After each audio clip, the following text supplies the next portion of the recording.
Hey, my friends, welcome back to another episode of Fuck Fine, the podcast where we believe in living completely authentically, unapologetically, and on our own terms. I am your host, Kari Hurd, and I am coming to you with no makeup, a shit ton of dry shampoo, and ADHD in full force today. So we are going to power through this episode. I want to start, though, by just sharing or asking a question, actually, of you. And it's this.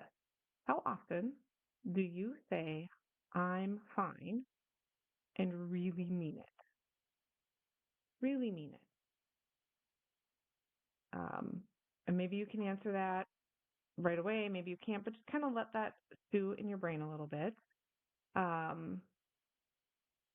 I ask because I don't know, you've probably seen there are posts going around on social media where it's like the text on the screen says something to the effect of, when someone asks how I'm doing, but I can't say blah, blah, blah, and they go on to list like all of these like kind of traumatic things, right? I can't say this, and this. And so I just say, I'm fine. They've been everywhere. I see them all the time and I'm like, oh, yep, that's me.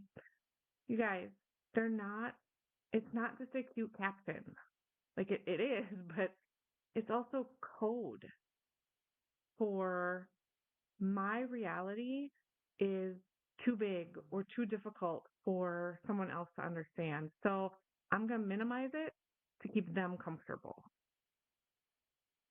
right? And if you've seen those posts and you thought, oh, yeah, that's me, or even if you haven't and me just talking about it here kind of resonates with you, I want you to stick around because this episode's going to be for you. And I want to start by just saying you're not alone. There's a reason that those posts are popular. There's a reason that I share them to my stories because they resonate with me. Um, I I think that a lot of us do this, and we're gonna kind of dig into this in this episode. My default for most of my life was, yeah, it sucks, but whatever, it's fine. Like that exact phrase. And I used it just yesterday when I was talking to a friend of mine about something. When I talk to people, like when I got old enough to understand some of the things that happened in my childhood, and if I talk to people about that, I'm like, well, yeah, it was awful, but whatever, it's fine. It's fine now. It's fine. When my parents got divorced, I lived in like people called me Switzerland because I just made everything fine. This was fine, and that was fine, and this was fine, and that was fine. Or when I got divorced from my kid's dad, or when I left my teaching career and was, I was facing some pretty significant financial struggles, everything was always fine, fine. But fine wasn't honesty. For me, it was emotional shorthand for one of two things. Either I don't feel safe enough to tell you the truth, or what I'm feeling is way too much to put on somebody else. It's too much. I'm not sharing that with you. Like it was a lot, and I'm just going to deal with it. Like I don't need you to unpack it for me. I'm taking care of it myself.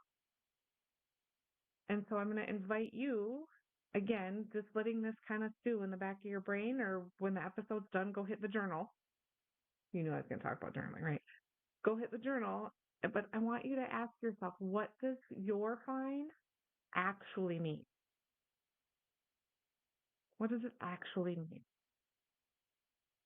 Like I said, for me, it means either you're not safe or I love you too much to unload my baggage. So I'll just carry it. Fine. So what does your fine actually mean? So where does this come from? Why do we do this? And I know if you're like me, you're already answering that in your head. My guess is it's probably one of these three things. Okay. First, people pleasing, right? You say fine to avoid conflict or inconvenience somebody else To this day, I am the only one of my closest friends who's ever been divorced. And when that happened, a lifetime ago already, I knew they were there for me. I knew they supported me.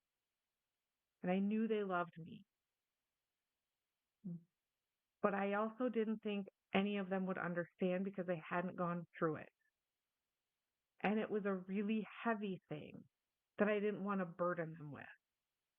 And so the answer was always, they'd call, check in, as good friends do. And I would say, you know what? Yep, that super sucks, really bad. But it's fine. I'll be fine. The kids and I are fine. Okay, so people pleasing. Second thing, survival mode. Fine is your script to stay either needed, safe, or unnoticed, right? Let me see if these thoughts resonate with you, okay? If I pretend I'm fine, those who need me will come to me because I seem strong, even though I'm also hurting or I'm also struggling. Have you said that or thought that? Or how about this one? Those who are unsafe won't see me, even though I'm terrified. Like, I'm not going to say anything because I'm terrified that the unsafe person will see me. So I'm just going to pretend everything's fine. I'm fine. Keep it quiet. Keep the peace. Or the third one, those who I want to stick around will see me as too much.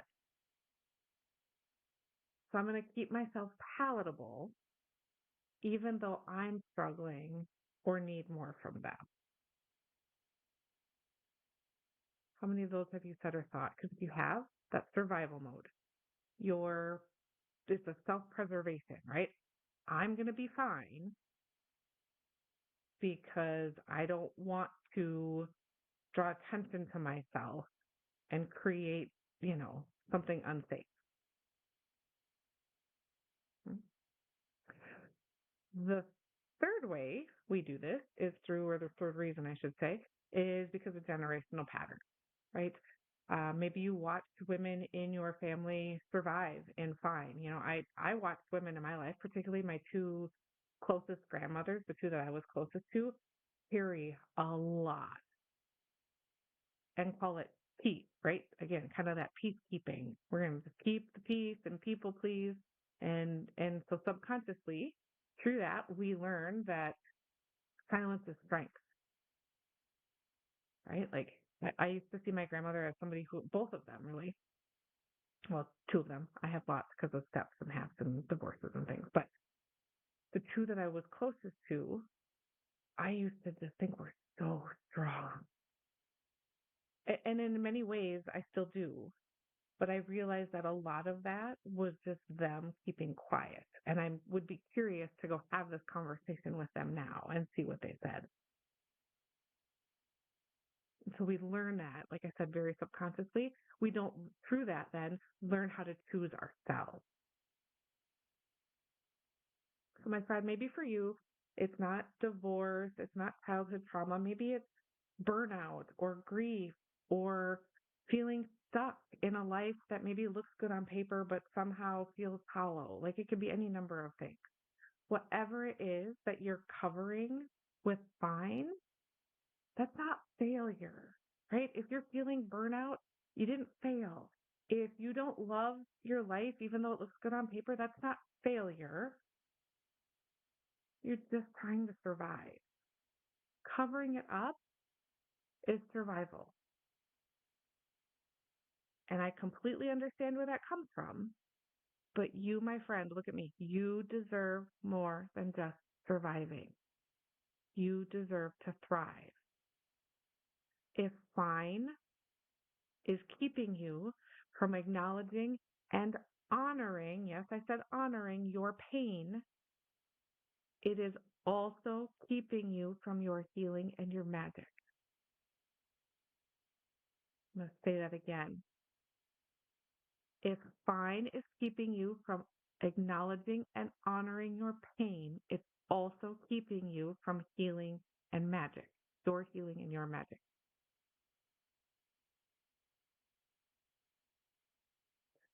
Let that sink in. When we say these things to ourselves often enough, we get on autopilot, right? There's an autopilot to find. Even like I said, I'm conscious of this stuff when I'm sitting here reflecting and doing things and talking to you and whatever.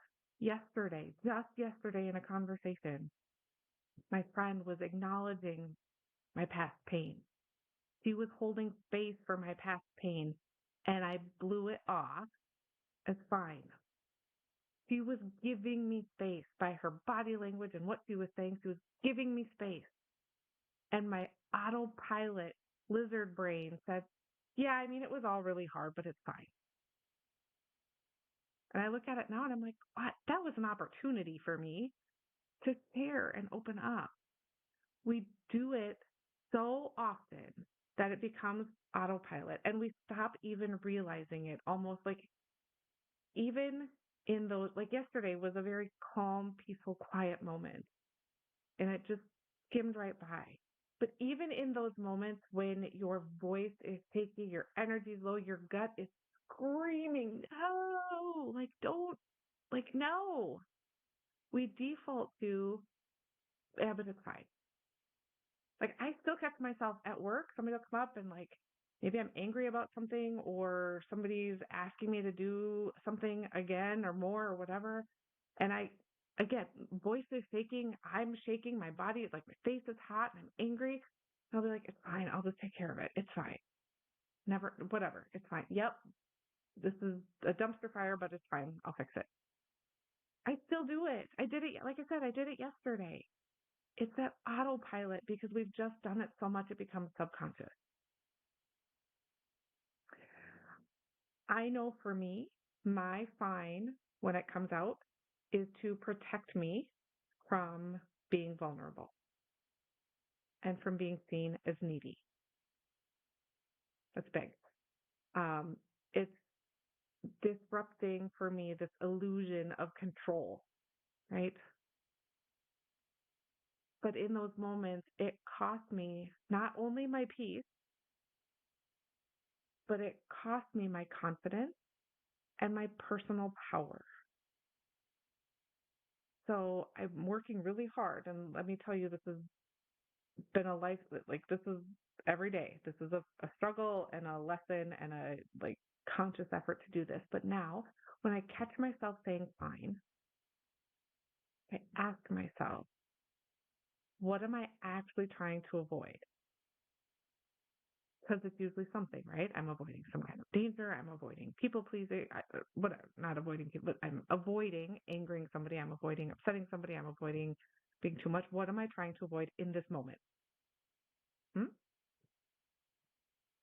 So I'm going to invite you, again, another reflection. Go hit the journal after the episode or just noodle on it for as long as you need to. You're fine. Or I'm sorry, yes, ask yourself, what are you actually trying to avoid? Because, sorry, mixing thoughts up in my head. Your fine might be protecting your reputation with another person. It might be protecting your routine. It might be protecting your role in a relationship. But what is it costing you? It's protecting you from some things, but what is it costing? Hmm? Real peace or fineness, like actually being fine, doesn't always look polished. We've talked about that a lot in recent episodes, right? It's things like setting boundaries and having hard conversations, and sometimes it's tears.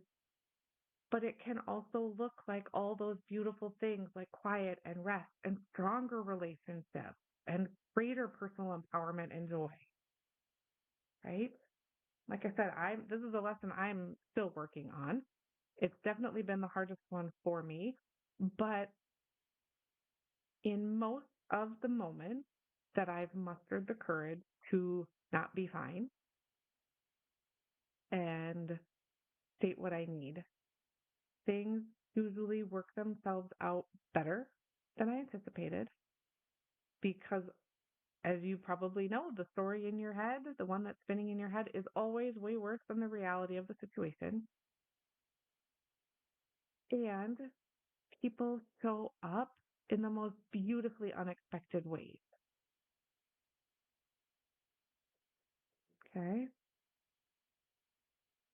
Find that courage. Don't be fine. It's going to be hard in the moment to not be fine. But in the long run, that's it, right? Fine, my friends, is not a destination emotion, if we want to call it that. It's not something we should be striving for. Because I did that for a while too, right? When everything internally is so disrupted and dysregulated, fine seems good, but it can be, but it shouldn't be a destination. It's a signal that something else is going on. It's a place for you to pause, get curious, reflect, get introspective, not a place to stay. A place to visit, not a place to call home. So, my friend, where are you settling for fine? Where are you performing peace? Where is your peace performative rather than even, sorry, where are you performing peace while you're feeling anything but peaceful on the inside? Where are you pretending to be fine when you're really not? That's what that, right? Where are you pretending to be fine when you're really not? And this is all a lot. So start small, right? Just some self-reflection, catch yourself in the moment. Let some of these questions that I've kind of asked throughout the episode, let them kind of tumble around in your brain and in your heart and just see what answers you can get for yourself. Because honestly, the first and most important step is just the acknowledgement of it. Just the acknowledgement of it. And if something in the episode kind of made your chest tighten a little bit or made your eyes sting a little, got a little teary, I don't know. That's not weakness, my friend. That's a signal. And signals deserve your attention, not your silence. Okay? If you're getting signals, if something, ooh, right? If you were like, ooh, that stung a little, explore that. Why did it sting? Get those answers. Don't brush it under the rug. Don't ignore it. Don't, not radio silence here. We're not ghosting our feelings. We're acknowledging them and giving them space to be. Take some time. Give them the attention they deserve. Go hit your own journal. If you're needing some guidance or help with it, you can go ahead and I've got my $27 journal is finally kind of ready, PDF. I'll put the link in the bio. You can grab that. It is the tool that I created when I started my self-development journey back, 7 years ago. It has morphed into this beautiful thing that I still to this day use almost every day or at least pretty regularly to help me reflect on these things. So you can go grab it. Like I said, it's in the journal. It's not to, it's in the journal. No, it's in the show notes. Not to fix yourself. It's never about fixing yourself. It's about meeting yourself again, coming home to yourself again, right? And so if you're ready to start feeling more than just fine, start there. I'm going to leave you today with a short final thought or affirmation, whatever you want to call it, and it is this. You, beautiful soul, are allowed to be something other than fine. You are allowed to be in process. You are allowed to be in between. You are allowed to be in pieces. And still, you deserve love, rest, and real peace. Let that be enough today. Thanks for being here. I will see you in the next episode.